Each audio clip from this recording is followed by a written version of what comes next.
믿음의 영적 논리. 너희는 먼저 그의 나라와 그의 의를 구하라. 그리하면 이 모든 것을 너희에게 더하시리라. 마태복음 6장 33절. 주님께서 하신 이 말씀은 아마 인간의 귀로 들을 수 있는 가장 혁명적인 말씀일 것입니다. 먼저 그의 나라를 구하라. 그러나 우리는 정확하게 반대로 말하곤 합니다. 심지어 가장 영적인 사람들마저도 그러나 내가 살아야 해, 돈이 많아야 해, 옷도 필요하고 먹고 살 것이 필요해 라고 말합니다. 우리의 가장 큰 관심은 하나님의 나라가 아니라 어떻게 하면 내가 사느냐 하는 것입니다. 그러나 예수님께서는 그 순서를 반대로 만드십니다. 먼저 하나님과의 관계를 바르게 하고 그 관계를 유지하는 것을 당신 삶의 최대 관심사로 삼으라는 것입니다. 다른 것들로 인해 염려에 빠지지 말라고 하십니다. 내일 일을 위하여 염려하지 말라. 주님의 관점에서 사람들이 삶의 수단에 대해 염려하는 것은 전혀 이치에 맞지 않습니다. 예수님은 아무것도 생각하지 않는 자가 복이 있다고 말씀하시는 것이 아닙니다. 그러한 사람은 어리석은 자입니다. 예수님께서는 제자들에게 하나님과의 관계가 그들의 삶에서 가장 주된 관심사가 되어야 한다고 가르치십니다. 하나님과의 관계 외에는 다른 모든 것에 대해 염려하지 않도록 주의하라고 말씀하십니다. 무엇을 먹을까, 무엇을 마실까 하는 염려가 너희들의 삶을 주관해서는 안 된다. 오직 하나님께 절대적으로 집중하라. 어떤 사람들은 먹고 마시고 입는 것에 대해 부주의함으로 인해 고생합니다. 그들은 마치 돌봐야 할 것이 아무것도 없는 것 같습니다. 이 땅에서의 일들에 대해 부주의합니다. 이러한 경우 하나님께서는 그들에게 책임을 물으실 것입니다. 부주의를 합리화할 수 없습니다. 예수님의 말씀은 삶의 최대 관심에 있어서 하나님과의 관계를 첫째로 두고 다른 모든 것은 그 다음이라는 것입니다. 예수님께서 가르치신 이 말씀이 우리의 삶에 실현될 수 있도록 성령께 우리 자신을 의탁하는 일은 그리스도인의 삶에서 힘든 훈련 중 하나입니다.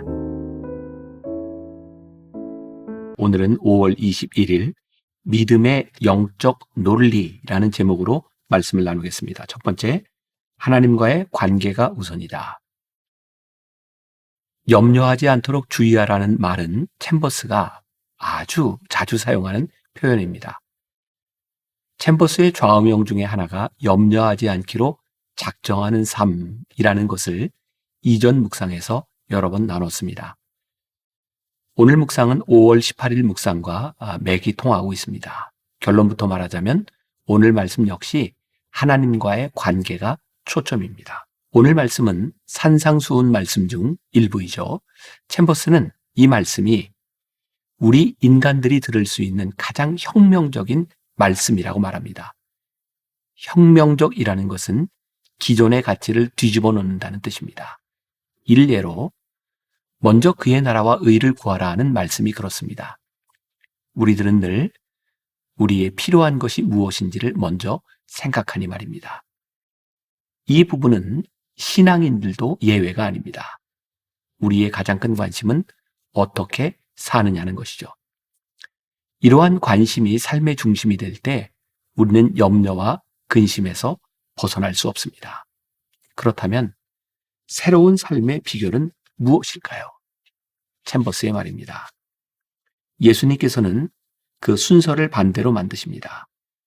먼저 하나님과의 관계를 바르게 하고 그 관계를 유지하는 것을 당신 삶의 최대 관심사로 삼으라는 것입니다. 이 말씀은 삶의 수단을 의지하지 말라는 것입니다. 신앙의 기본은 하나님과의 관계를 생각하는 것입니다. 토마스 아켄피스는 그리스도를 본받아라는 책에서 이 관계를 이렇게 표현하고 있습니다. 사나 죽으나 예수님을 단단히 붙들고 신실하신 그분께 자신을 의탁하십시오. 모두가 실망시킬 때 그분만이 그대를 도우실 수 있습니다.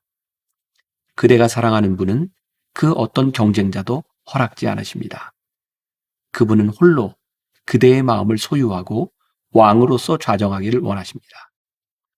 그대가 모든 피조물로부터 완전히 자유로울 수 있다면 예수님이 기꺼이 그대와 함께 거하고자 하실 것입니다. 예수님 외의 사람에게 의탁한다면 의탁한 것이 무엇이든 모두 잃어버린 것이나 마찬가지입니다. 바람에 흔들리는 갈대를 신뢰하지 말고 의지하지도 마십시오. 모든 육체는 풀이요, 모든 육체의 영광은 들의 꽃처럼 시들기 때문입니다. 이 말을 우리가 오해하지 않도록 해야 합니다. 오직 주님만을 생각하고 하나님과의 관계를 생각하라는 말이 우리의 의무를 게을리해도 된다는 뜻이 아닙니다. 챔버스의 말입니다. 예수님은 아무것도 생각하지 않는 자가 복이 있다고 말씀하시는 것이 아닙니다. 그러한 사람은 어리석은 자입니다. 예수님께서는 제자들에게 하나님과의 관계가 그들의 삶에서 가장 주된 관심사가 되어야 한다고 가르치십니다. 우리가 하나님과의 관계를 최대 관심사로 삼으면 하나님께서 관심을 가지시고 우리 삶을 돌보실 것입니다.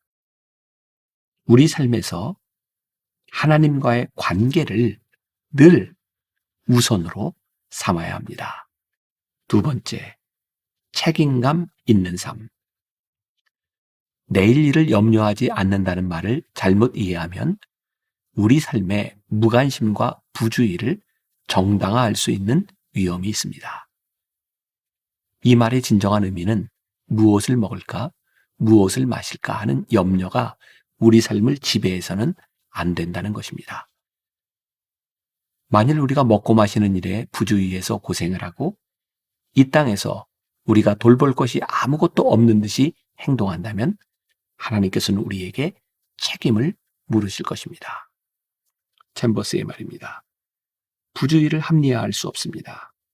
예수님의 말씀은 삶의 최대 관심에 있어서 하나님과의 관계를 첫째로 두고 다른 모든 것은 그 다음이라는 것입니다. 저는 이 말씀을 이렇게 이해합니다. 하나님의 나라를 먼저 생각하는 사람은 이 세상 것에 대해 올바른 생각을 가질 수 있다. 하나님을 가장 먼저 생각하는 사람은 세상에서 만나는 사람들에게도 최선을 다합니다. 이 세상에 사는 사람들은 하나님께서 사랑하는 사람들이니 말입니다. 하나님의 나라와 의를 생각하는 사람들은 이 세상에서 책임감 있는 사람이 됩니다.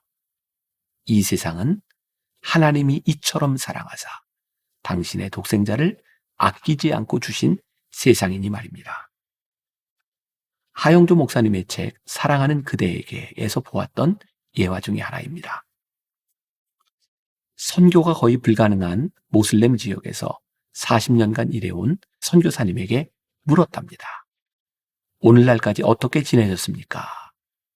그분이 이렇게 대답합니다. 제게는 좋은 후원자가 있습니다.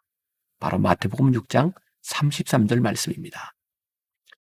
하나님께서는 한 번도 이 약속을 어기신 적이 없으십니다. 너희는 먼저 그의 나라와 그의 의를 구하라. 그리하면 이 모든 것을 너희에게 더하시리라. 선교사님은 또 이렇게 말씀하셨습니다. 감옥에 있을 때나 사막을 걷고 있을 때나 세상 후원자가 다 끊어졌을 때에도 하나님은 이 약속을 지켜주셨습니다. 수많은 사람이 내일 일 때문에 근심 걱정에 사로잡혀 있습니다. 당신의 내일은 암흑이 가득 찬 사망의 음침한 골짜기입니까? 오색 찬란한 무지개가 보장된 희망의 초장입니까? 그리스도인에게 내일은 어떤 의미가 있습니까? 믿음이 없으면 내일은 언제나 절망입니다. 그러나 믿음이 있으면 내일은 언제나 희망입니다.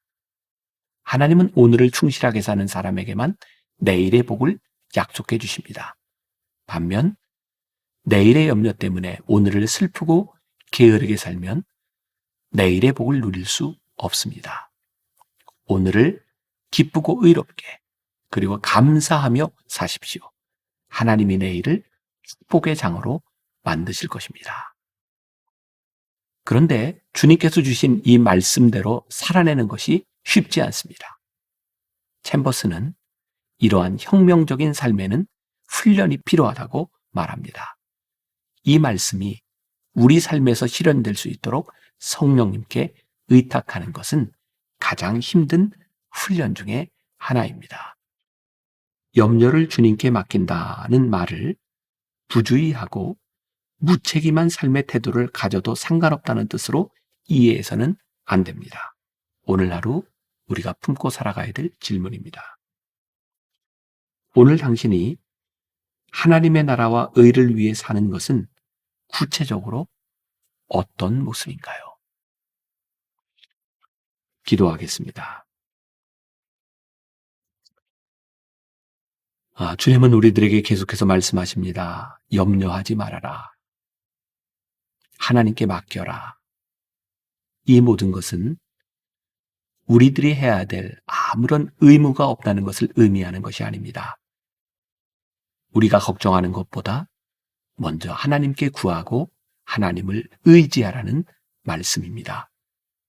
혹시 우리가 하나님의 나라와 의보다는 우리의 의를 위하여 사는 사람은 되지 않았는지 오늘 하루 우리의 삶에서 우리를 돌아보게 하여 주옵시고 하나님의 나라와 의를 위하여 살 때에 이 모든 것을 우리들에게 더하시는 놀라운 하나님의 은혜를 경험하고 간증할 수 있는 귀한 성도들이 되게 하여 주옵소서. 예수님의 이름으로 기도했습니다. 아멘.